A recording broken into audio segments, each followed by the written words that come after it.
Guys, Assalamualaikum. Jumpa lagi bersama aku Ujiani Dwi Hasanah. Jangan lupa subscribe ya. Kalau bisa sih like video ini. Makasih. Jadi video kali ini aku mau review drama Korea. Aku lumayan tertarik dengan drama Korea ini. Awalnya sih muncul di FYP TikTok. Nah, lama-lama aku penasaran. Akhirnya aku carilah drama ini. Ternyata ada di Netflix. Judulnya Familiar Wife. So guys, aku mau ceritain mulai dari sinopsis, kelebihan dari drakor ini, kemudian kekurangannya, terus makna dari cerita di drakor ini, sampai pesan apa sih yang pengen disampaikan di drama Korea ini. Yang pertama, aku mau sampaikan soal sinopsis. Jadi cerita dari drakor ini tuh garis besarnya tentang perjalanan waktu. Jadi seseorang bisa melakukan perjalanan waktu untuk mengubah alur kisah di masa lalunya dan memilih untuk melakukan sesuatu atau tidak melakukan sesuatu. Jadi di drama Korea ini sendiri ada sepasang suami istri yang bernama Jo Hyuk dan So Woo. Nah, mereka berdua ini bertemu ketika Jo Hyuk masih kuliah dan So Woo masih SMA. Awalnya mereka itu hanya sebatas siswa dan pembimbing. Jadi si Jo Hyuk ini jadi pembimbing ketika si So Woo masih SMA. Itu atas permintaan So Woo dan ibunya. Nah, akhirnya terjalinlah kisah romantis dan mereka pun jadian kemudian menikah. Tapi ketika mereka menikah, ya namanya pernikahan pasti ada yang namanya pertengkaran ataupun masalah yang terus muncul. Akhirnya ada di satu titik si Jo Hyuk ini merasa benar-benar muak dengan semua masalah yang dia hadapi dengan istrinya, dan dia mengalami perjalanan waktu yang aku sampaikan di awal tadi. Jadi perjalanan waktu, dia punya koin 500 won, itu dia pakai untuk melakukan perjalanan waktu. Dia kayak masuk di sebuah gerbang tol gitu. Akhirnya dia bisa kembali ke tahun 2006. Nah, jadi tahun di koin itu sesuai dengan tahun dimana dia kembali. Artinya kalau misalnya koin itu dicetak tahun 2006, dia akan kembali ke tahun 2006. Nah, dia kembali ke tahun 2006 ketika dia masih kuliah, dan dia memilih untuk menepati janjinya kepada salah satu orang yang dia suka saat itu, bernama Haewon. Nah, Haewon ini anak orang kaya. Dia punya grup, ya kita tahu sendirilah, cebol-cebol yang ada di Korea gitu ceritanya. Nah, akhirnya di kesempatan kedua dia memiliki kehidupan yang berbeda dengan kehidupan sebelumnya. Sebelumnya dia sangat sulit, lalu banyak timbul masalah dengan istrinya. Nah, di kehidupan keduanya ini atau kesempatan keduanya ini, dia memiliki kehidupan yang nyaman tapi masih dengan pekerjaan yang sama, dan Haewon menjadi ibu rumah tangga dan sesekali melakukan aktivitasnya menjadi pengajar di sebuah universitas. Nah, tapi di satu titik tetap saja sebuah pernikahan itu ada namanya masalah. Pada akhirnya mereka bertengkar, mereka tidak memiliki kesamaan pendapat. Pada akhirnya Haewon menggugat cerai. Nah, di situ si Jo Hyuk merasa bahwa keputusannya untuk kembali ke masa lalu dan memilih Haewon sebagai istrinya itu menjadi keputusan yang salah, karena pada saat itu dia ujung-ujungnya kembali bertemu dengan So Woo dengan keadaan yang berbeda. Saat itu So Woo sebelumnya memiliki pekerjaan hanya sebagai tukang pijit di sebuah salon. Di kesempatan kedua ini justru So Woo menjadi seseorang yang sangat berkelas. Dia memiliki pekerjaan yang lebih baik dari sebelumnya, bahkan dia berkuliah, karena di kehidupan sebelumnya itu So Woo justru tidak kuliah sama sekali, makanya dia hanya bisa menjadi seorang tukang pijit. Nah, pada akhirnya Jo Hyuk merasa menyesal mengambil keputusan untuk meninggalkan Sowu, akhirnya dia kembali jatuh cinta pada Sowu, karena tetap saja kenangan itu tidak bisa dia hilangkan, karena hanya Ju-hyuk yang mengingat kenangan-kenangan di kehidupan sebelumnya yang dia ubah. Nah, begitu. Intinya seperti itu sih guys. Nah, untuk cerita lebih lanjutnya sih lebih baik kalian nonton langsung gimana kelanjutan dari ceritanya, karena aku nggak mau spoiler banyak-banyak. Nah, untuk kelebihannya sendiri, menurut aku ide cerita fantasi ini tuh menarik dan bisa dicerna sih. Maksud aku masih bisa diterima, karena semua orang tentu ingin melakukan perjalanan waktu ini, entah ingin mengubah nasib atau ingin melakukan atau tidak melakukan sesuatu yang dia tempuh di masa lalu. Nah, yang kedua, menurut aku sih memberikan kesan penasaran sih di setiap episodenya, karena terkesan kita tidak bisa menebak gitu loh, nextnya nih bakal kejadian apa nih. Bahkan aku nggak nyangka sama sekali bahwa Sowu justru menjadi seorang wanita karir, dimana itu yang merupakan sebuah yang hal mustahil di kehidupan di awal cerita gitu. Kemudian juga menurut aku semua karakter memiliki ciri khas dan juga mereka bisa memerankan dengan baik sih sisi-sisi apa yang seharusnya mereka tampilkan. Kemudian porsi dari setiap karakternya itu sangat pas gitu komposisinya, dan setiap alur ceritanya pasti memenuhi karakter-karakter yang tidak terduga sih menurut aku. Kadang-kadang ada kejutan di setiap episodenya.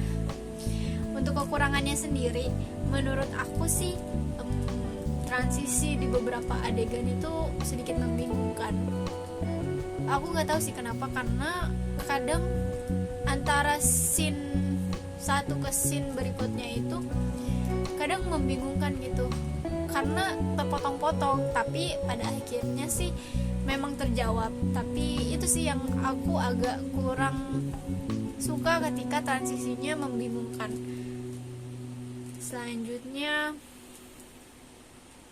oh iya, ada beberapa adegan yang karakternya itu tidak diceritakan lebih lanjut gitu pada ending, karena menurut aku ini justru yang menurut aku penasaran banget dia bakal jadi apa sih setelah di kehidupan ini dia bertemu lagi dengan seseorang yang pernah dia temui, tapi sebenarnya itu di kehidupan paralel, seolah-olah paralel, karena kan itu dia merasa pernah bertemu tapi tidak pernah bertemu.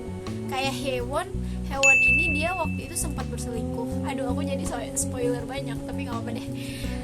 Hewon akhirnya dia berselingkuh itu ketika menikah dengan Ju-hyuk. Nah, berselingkuh dengan seseorang yang mengaku sebagai mahasiswa, padahal dia hanya seorang tukang parkir di sebuah department store gitu deh. Nah, jadinya dia di kehidupan yang Ju-hyuk dan si Sowu perbaiki lagi itu, atau mereka kembali ke kehidupan dan ingin saling mengenal, itu di kesempatan ketiga ya Hewon bertemu lagi dengan si laki-laki ini, tapi status laki-laki ini benar-benar seorang mahasiswa, bukan penipu. Nah, itu aku penasaran, jadi Hewon dan si laki-laki ini beneran jadi atau tidak. Nah, itu tidak diceritakan. Sayang banget sih ya, padahal aku nunggu banget tuh adegan yang gitu. Terus kekurangan yang ketiga sih menurut aku, episode terakhir terkesan terburu-buru, karena ya ada beberapa adegan yang dipaksa untuk hanya dibayangkan tapi tidak terjadi secara nyata. Misalnya ketika, ya aku tidak mau spoiler sih, tapi kalian coba nonton aja deh gimana episode terakhirnya benar-benar terburu-buru gitu loh, kayak ya menurut kita harusnya diperankan beneran tapi hanya dibayangkan. Nah, tapi dibalik semua kelebihan, kekurangan, dan alur ceritanya, menurut aku makna cerita ini banyak banget, makna cerita dari drakor ini. Terutama kita diberikan kesan mendalam seperti cinta, kemudian perjuangan, keluarga, keuangan, kesiapan mental dalam pernikahan sampai perceraian. Nah, untuk pesan yang ingin disampaikan menurut aku ada beberapa poin sih. Nah, yang aku rangkum sih ada 4 poin. Yang pertama, ketika kita diberikan kesempatan untuk mengubah masa lalu, maka kita harus berdamai dengan pilihan yang sudah kita buat.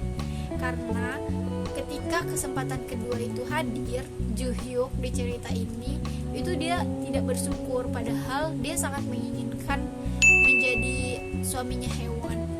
Tapi dia tidak bisa move on juga dengan So-woo. Makanya itu ya sebelum kalau bisa sih tidak usah diubah sama sekali ya, karena pada akhirnya kenangan dan memori itu tetap ada di otak kita, tetap ada di setiap langkah kita. Pasti kita di setiap tempat yang pernah kita kunjungi dengan seseorang itu pasti selalu kita ingat. Makanya jangan sampai kita ketika diberi kesempatan untuk berubah justru kita menyesal dengan pilihan yang telah kita buat. Yang kedua, ya seberapapun kita mengubah nasib, namun tetap saja kemalangan menimpa karena ya sudah memang ditakdirkan untuk kita kemalangan itu untuk hadir. Karena menurut aku kan drakor ini ada 3 babak. Nah, babak pertama itu di pernikahan dia di awal cerita, babak kedua itu ketika dia mengubah nasibnya si Ju-hyuk ini. Nah, yang ketiga ketika So-woo menyadari bahwa Ju-hyuk mengubah nasib. Nah, So-woo dan Ju-hyuk bersama-sama kembali ke masa lalu untuk memperbaiki alur kisah mereka. Tapi ya itu tadi, walaupun mereka mengubah alur hidup mereka, tetap saja di depan masih ada rintangan, masalah yang tidak bisa kita hindari gitu. Dan yang ketiga, drakor ini sih mengajarkan bahwa ya pernikahan itu ya butuh kesiapan mental dan finansial. Jadi bukan sekedar cinta bukan sekedar itu saja, tapi kita harus punya kesiapan mental dan finansial. Seperti yang diceritakan kan di awal cerita itu, Ju-hyuk dan So-woo mengalami kesulitan ekonomi, bahkan So-woo sangat enggan sekali membicarakan ke pengobatan ibunya kepada Ju-hyuk saking mereka irit. Nah, sedangkan ketika mereka menikah, ketika sudah siap secara mental, secara umur mereka sudah matang dan finansial mereka sudah siap. Nah, disitulah mereka menemukan bahwa ya masalah-masalah itu muncul sebenarnya ya dari masalah yang sebenarnya bisa diatasi, tapi mereka tidak sanggup menghadapinya ketika mereka belum siap secara mental dan finansial. Itu menurut aku ya. Nah, yang terakhir ya ujung-ujungnya susah senang kita harus tetap bisa menjalaninya bersama, karena tidak akan ada lagi perpisahan jika keduanya saling menerima satu sama lain. Itu sih dari aku, pesan yang menurut aku drakor ini coba sampaikan. Mungkin kalian punya pendapat lain, boleh komen di bawah. Oh iya, ada satu kutipan yang sempat aku record yang aku suka dari drakor ini, aku bacain ya. Kupikir pernikahan adalah pilihan yang menakutkan. Seorang pria dan wanita aneh bertemu, saling memahami, berjodoh, dan hidup bersama. Mereka melewati banyak cobaan, tapi mereka sepertinya memiliki kepercayaan dan cinta yang cukup kuat untuk mengalahkan semua kesulitan yang menghampiri. Kira-kira gitu kutipan yang aku suka dari drama Korea ini. Semoga kalian suka ya video ini. Jangan lupa like, comment, subscribe. Bye bye. Assalamualaikum.